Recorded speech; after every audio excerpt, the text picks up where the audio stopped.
Well, hello there and welcome. Just like that, we are into season 2 of the Carrasco Show. I'm going to tell you right off the hop here how to contact John Scholes, of course, Greg Carrasco. Slacker number 1 is actually giving his phone number out to everybody. This is not some line, 1-800 number where you leave a recording. No, this is right in his pocket. So if you call, you'll get an answer. 905-467-0727. I actually said it. 905-467-0727. And right? Don't call it now because we're on air. Thank you very much. Friends, this is season 2 of the Carrasco Show. Thank you so much, John. Right, Year after year, we keep coming to you with the content. We just want to expand your knowledge in the car industry. And this is all under the understanding of a very simple thought. Buying a vehicle is a pretty complex situation, especially if you don't have all the information. And all I wanted to do for the last, 13 years now, John? Yeah, about that. Was to, if my mom was asking me these questions, what would I tell my mom with all that I know about the car industry? And on that basis, I think that thousands of you, actually, I would even dare to say tens of thousands of you have benefited from the education, from the knowledge that we share with you. I'm not going to teach you anything. I'm just going to share some of my findings. I do believe that we need to stay away from the word teaching because it describes finality. And let's face it, the car industry is changing so rapidly these days that it's virtually impossible for anyone to teach you anything. So what I'm going to do here with John, we're going to share some of these findings with you, and hopefully we will be able to add some perspective to your car buying experience. And also, we're going to prove some hypotheses to you. We're going to give you some techniques that you can apply in your own decision-making process at home before you leave the house, because the reality is this: if you're going to make a mistake when buying a vehicle, you're going to make it before you even leave the house.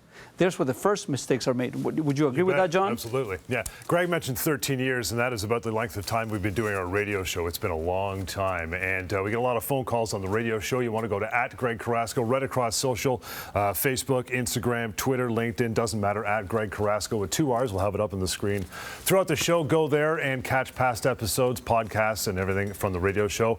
And from it, we're going to play 3 phone calls on today's show, right? Before we do this, folks, I think it's important to remind you, when it comes to my career development, it's important that you stay abreast of all the changes. When we were talking to you last year, I was working with a different company. And you see, at some point during your career, you need to make decisions as to whether the chemistry is there or not. And since last time I spoke to you, things have changed. And I'm extremely happy to share with you that I have become the Vice President of Operations at 2 wonderful stores, Oakville Nissan and Oakville Infinity, right off the QEW there between Third Line and Bronte. I've been a resident of Oakville for the last 20 years. And so now I get to live and work within my community. And all the principles that we teach you here on the Carrasco Show, you can actually get them on a one-on-one basis at Oakville Nissan and Oakville Infinity. You know why? Because there's something happening there, I hear.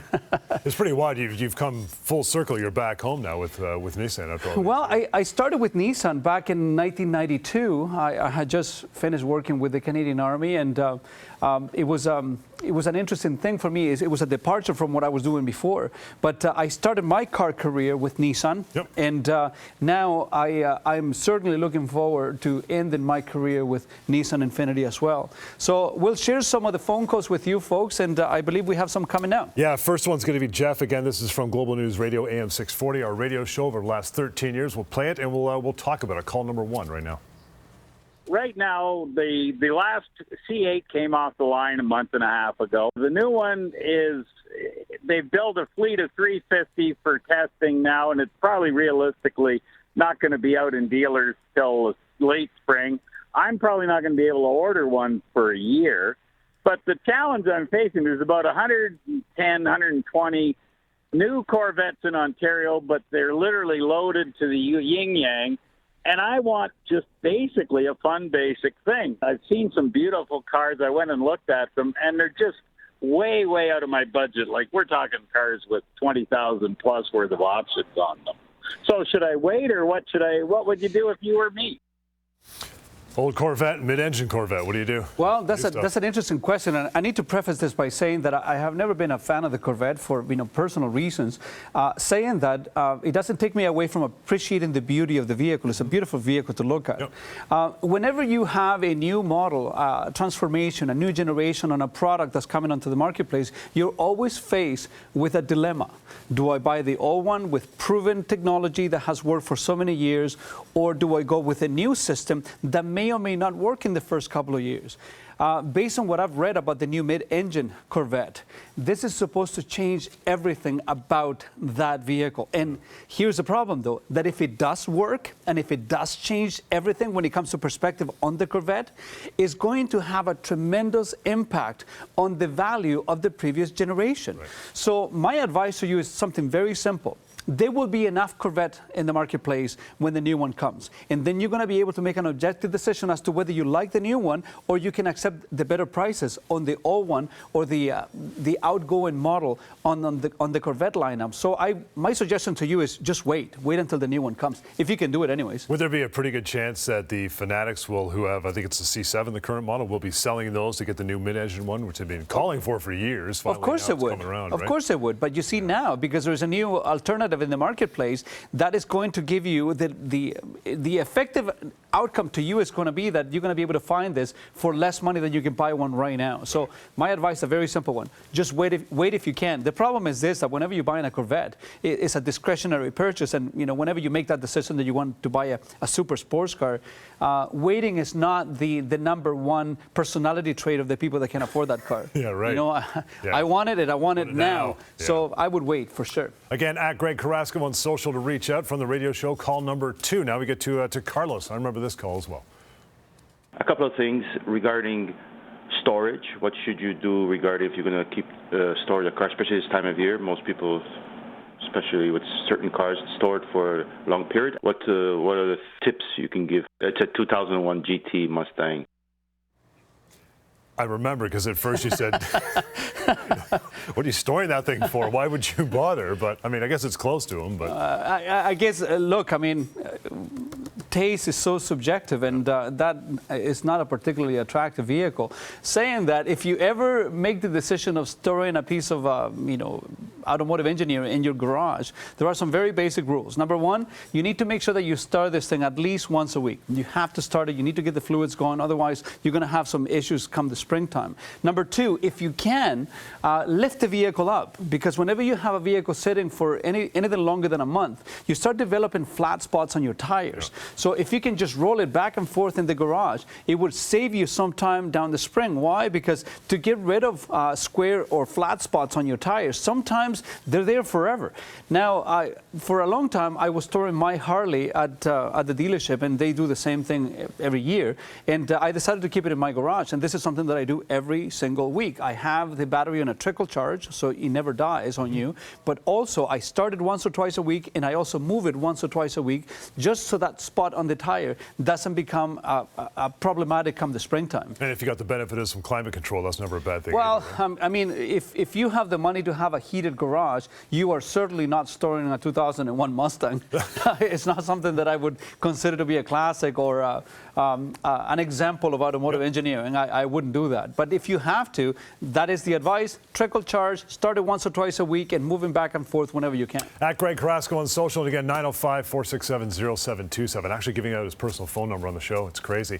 Call number 3 from the radio show. You want to catch past episodes on podcasts as well. Go to social or AM 640 Global News Radio. Maureen has got the third call for today's show. My son is 17, and we're looking at getting his first car. He's paying part of it, and we're paying part of it. And I'm wondering, should we go used? Should we go new? Yeah, I know where you're going with this one right away. Well, the interesting thing is that Maureen not only became a customer of mine, she is also a super nice person. She's a retired cop. Mm-hmm. And she came all the way from Fergus, Ontario to visit me down at Oakville Nissan. And we opted for putting her son in a used vehicle. We had a used Hyundai that had been traded in just a little while ago. And based on the situational condition of that sale, that was the one that made the most sense. One of the things that I can tell you is this.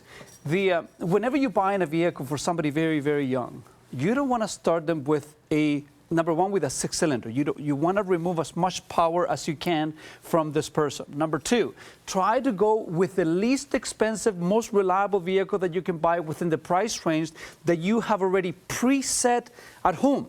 You see, when you preset your budget at home, it is far less likely that you are going to overbuy, that you're going to spend more than you need to when it comes to the dealership. You need to set those parameters before you leave the house. Now, on top of that, if there is any way that you can help them with the financing, because anyone that listens to our radio show for over a decade now on AM 640 will tell you the following: I am completely against paying cash for a vehicle. It's not a good idea, folks. The last thing that you want is to pay cash for the highest depreciating asset on the face of the planet. Cash is one of the most difficult things for to come around. So when you get it, get your money to make you money. Don't get your money into something that eventually will be worth nothing. Now, most people say the same thing. Oh, but I don't want to pay interest. What is the interest? 5.9, 6.9, whenever you're buying a used vehicle, because that's the standard interest rate. And they don't want to pay 6.9, but somehow they're perfectly okay with them losing 30% on the money in the first year that they drive the vehicle. Right. The math has always escaped me. So whenever you pay cash for a vehicle, you will lose anywhere between 20 to 40% of the value of that vehicle right off the bat. It's not a good idea. So if you can get away with financing it, now you got to remember this. All car loans in Canada, they come with a fixed rate and they're open loans. So you will never be paying a penalty for paying that loan early. Therefore, what I suggest, anyone that I have any true influence over, like my family and friends, finance it for as long as you can to minimize what you must pay on a monthly basis, and pay it as quick as possible so you can accelerate what you want to pay as quick as possible. So even though you have a loan for 2, 3, 4, 5 years, the term doesn't really mean anything. The term is what the bank tells you that it's the longest that you can take to pay off this particular loan. But what a lot of my customers do is that every year when you get your tax return, you will put $1,000 or $2,000 against that loan, shaving off the term in the back end. That is my advice to you. A big shout out to Maureen. She's a super, super cool girl. It's interesting, though, with Maureen, you pointed her towards used, because I know in the past, especially with your own son, yeah, in this case, they're paying 50-50. Usually it's, buy new, full warranty, as long as possible, trouble-free driving. That's You're not right. risking used, right? Well, in this case, this particular vehicle was traded in by the parents of one of the executives of a car manufacturer. The vehicle was very well taken care of. It had depreciated over 50% of its original value. Wow. And it was undeniable. I mean, you got to remember the following.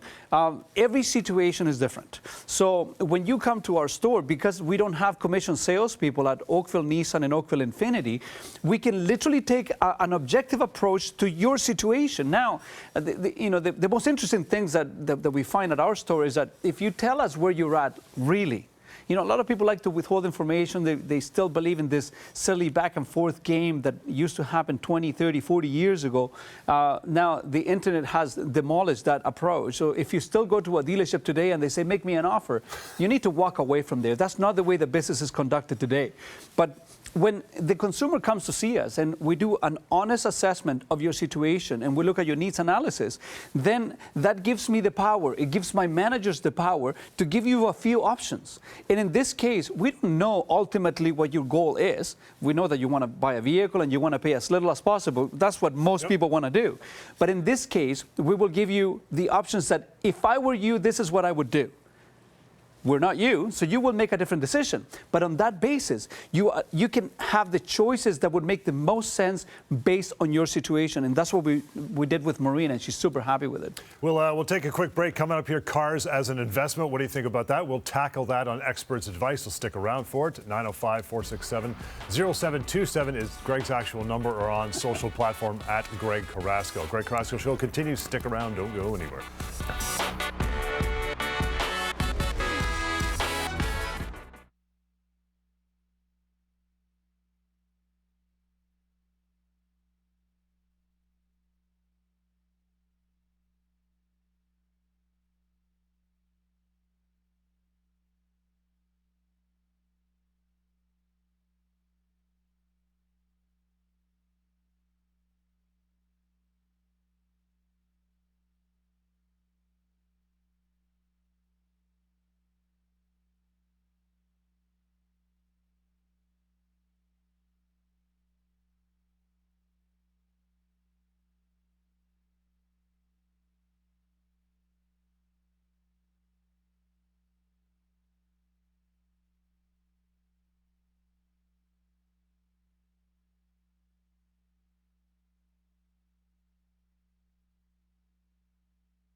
All righty, welcome back. Greg Carrasco Show. You want to reach out at Greg Carrasco on social media. Check out Greg's Facebook, his Instagram, his LinkedIn, his Twitter. There's all kinds of great stuff there as well. And from past shows on the radio show, you can podcast those as well. It's been 13 years deep, so there's all kinds of radio shows to choose from. Normally on AM 640 Global News Radio, that's where we hang on Saturday mornings, and we'll play some more calls in the next show, of course, as we always do. But expert advice, this is where it comes in on this particular part of the show, brother.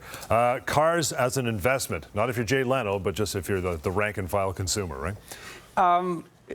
The number of people that look at me funny when I share the next thought with them is fascinating to me. Especially from somebody that has built a career running car dealerships. When I tell them that if you were to pick one thing other than technology that you can waste money on, a car is quite possibly the biggest waste of money than anybody could have.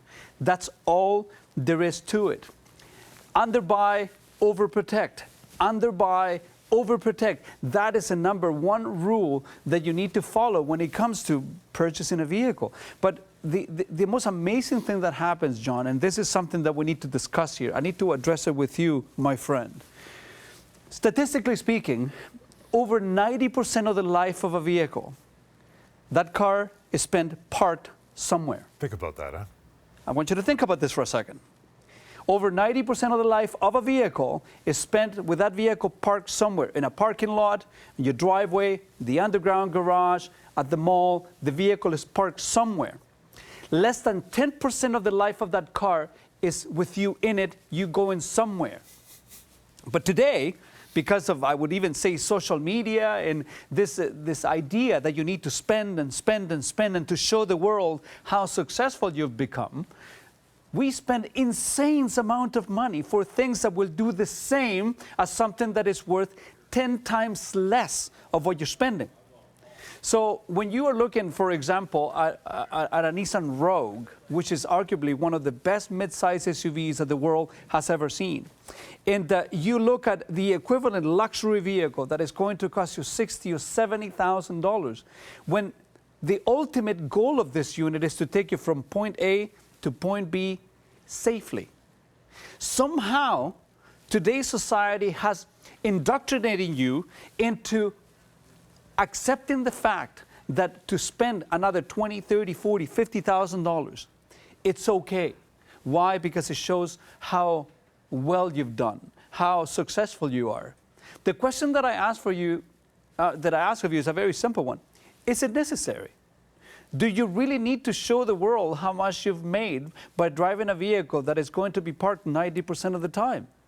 This is why it's so important, folks, that you ask some crucial questions before you leave the house. What am I using this machine for? A car is nothing more than a replacement for a horse. That is it. Remember back in the day? You needed to go from here to there just a little quicker. And the whole idea of having a method of transportation is for you to get to where you're going faster, faster, and faster, and faster.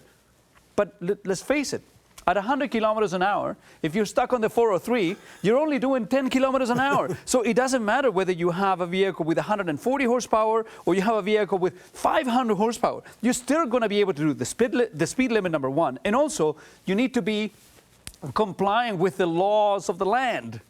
So why are you spending all this money? So this is something that most consumers need to take to heart. Why it is so important, folks. You know, spend your money on experiences. Spend your money with your children. Spend it. You know, actually, if I had to make the decision of spending money on something, it would be, you know, my grandma always used to say, you know, never skimp on something that is between you and the ground. Shoes. Your bed. Your bed, your mattress. Right. Now we're talking. Now you're spending money into something that is going to have an impact on your life. A car, I'm sorry, folks, it doesn't matter how much money you put into that vehicle. It only tells me how little you know about the devaluation of your dollars when it comes to buying a vehicle. Saying that, you still need to buy one. It's a necessary evil, and on that basis, I think it's very important that we get into the education of buying a vehicle in order for you to make an objective decision. You've always said the most expensive part of a car is not the transmission or the engine, it's the emblem. Yep. You see, again, you have to remember this, folks, that marketing companies spend billions of dollars over the last 100 years convincing you that you need to buy one brand over another for a promise of luxury, a promise of safety, a promise of performance, a promise of status.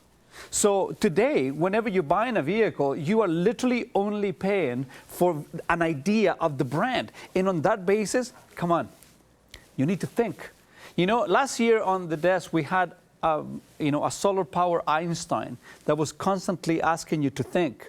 Unfortunately, John broke it.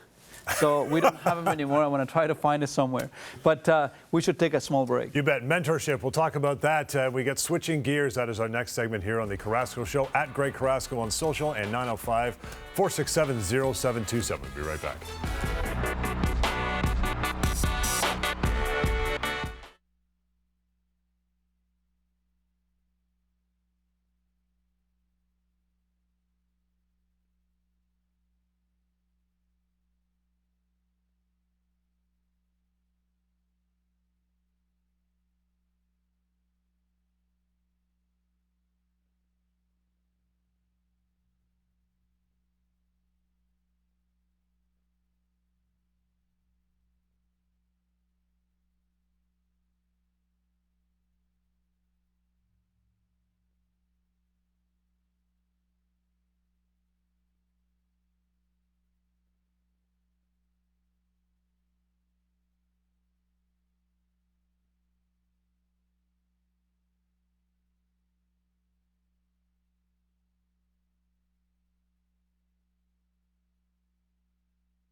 And welcome back. Greg Carrasco Show at Greg Carrasco on social. We call this switching gears. Want to talk about mentorship for a couple minutes. One of the reasons why I wanted to talk to you about mentorship is for something that speaks very close to me. Somebody said once that the best way that you can use to see if you can trust someone is by trusting them. The onus is on them. And at that point, you need to assess the information that is provided to you by whoever it is that you're talking to. Look at your options and make a call. So I want to bring this back to the car industry and to many, many different aspects of your life. Like, for example, I am an expert, or self-proclaimed expert, if you will, but it's not because of intentionally. This is through osmosis, that I've learned so much over the car industry for the last 27 or so years that I'm able to give this advice to you, and you can make the decision, see if you agree or disagree with what I'm saying, and then make a call. But just like that, there are so many other places in your life that you can find yourself somebody that you may think that you can trust, listen to their advice, and take it into actual practical implementation. You know, we have Money Mike on our show that you can actually find him at moneymike.ca. You know, he manages all my finances. I trust him. You know, he's never given me a reason not to, and you can hear him on the radio show as well. But on that basis, that's what I want to become for you when it comes to the automotive advice. See what I say. Look at it. Think about it. You know, use your critical thinking to decide, maybe I can use this, maybe this will work for me, maybe that won't. And on that basis, you need to make a call, and hopefully you will come and see me. Folks, if you want to get this in real life, you need to come and see me at Oakville Nissan, at Oakville Infiniti. I'm always there. I have no life. You bet. We're going to wrap for another week. We'll be back next week. Thank you for hanging around at Greg Carrasco on social. We'll see you again.